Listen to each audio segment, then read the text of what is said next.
Candidates ये career opportunities यानी jobs आई है SRB में। SRB क्या है? Sindh revenue board.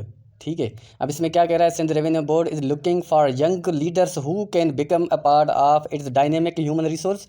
Accordingly application are invited for the following position in the organisation. अब ये इसमें पोजीशंस आई है। अब पोजीशन में कौन सी है? यहाँ कैटेगरी लिखी हुई है सिंध सेल्स टैक्स ऑफिसर। ठीक है, ये SRB का जो स्केल है BPS 16 है। और इसमें क्या रिक्वायरमेंट है?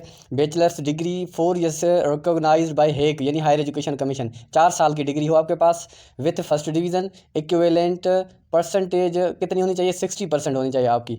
ठीक है, जो उसके यानी आपके अगर CGP जो है वो 2.5 आर या उससे ऊपर है। अब कौन सी है? In business, public administration, accounting, economic, commerce में, law from HEC recognized university institution. इन जिन्होंने डिग्री जो है या बैचलर्स की हुई है अकाउंटिंग में, BBA बिजनेस में, पब्लिक एडमिनिस्ट्रेशन में, इकोनॉमिक्स में या कॉमर्स में या LLB लॉ में, तो वो जो है अपना अप्लाई कर सकते हैं। आगे दूसरी चीज़ लिखी हुई है, हाईलाइट किया हुआ है कि degree in any other programs and disciplines will not be considered. इन जो जिसने अकाउंटिंग, इकोनॉमिक्स, BBA या पब्लिक एडमिनिस्ट्रेशन या LLB की है, इस डिग्री के अलावा और कोई भी इसमें अप्लाई नहीं कर सकता। ये आप याद रखना। ऐसे नहीं हो आपने कॉलेज साइड BA BSc की हो तो आप अप्लाई कर दें, नहीं कर सकते आप। ठीक है, और इसमें आपको बेसिक नॉलेज होनी चाहिए MS ऑफिस, कंप्यूटर में एक्सेल, वर्ड वगैरह, पावर पॉइंट की। कम्युनिकेशन आपकी अच्छी होनी चाहिए।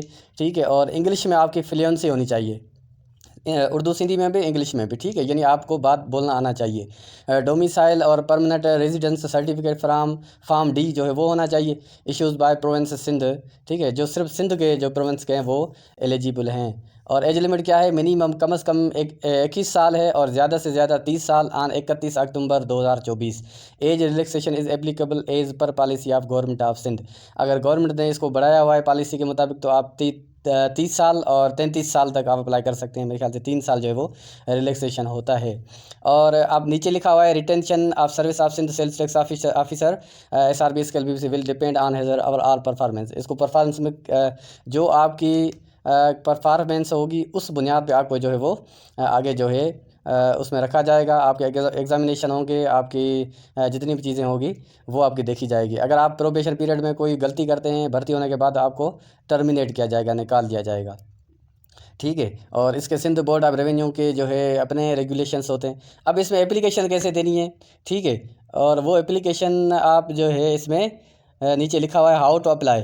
ठीक है, अच्छा, रिक्वायरमेंट प्री रिक्वेस्ट ये तो लिखी हुई है, लेकिन आप इसमें एप्लीकेशन देखें कैसे अप्लाई करना है। Candidates are required to submit application online only, submission in hard copy will not be entertain. आप हार्ड कॉपी या आप जो है उसको प्रिंट निकाल के नहीं भेज सकते। आप जो है सिर्फ IBA जो है उसका पोर्टल है admission.iba.edu SUBH, इसमें आप जो है अप्लाई कर सकते हैं। जो इनकी IBA की है पोर्टल है कैंडिडेट वाला, इसकी लास्ट डेट जो है 11 नवंबर 2024 है। ठीक है, इसके बाद रिसीव जो है वो नहीं की जाएगी। अच्छा, उसके बाद जो है उसमें परसेंटेज है जो आपके कोटा के मुताबिक अर्बन और रूरल। ठीक है, उसके अलावा वुमेन और मिनॉरिटीज़ के लिए अलग कोटा रखी गई है। ठीक है, आपका इसका 1500 का जो है वो चालान है, वाउचर है, जो आप IBA Karachi is only branch of Meezan bank. Meezan bank किसी भी मीज़ान बैंक में आप जो है वो पे कर सकते हैं। ठीक है।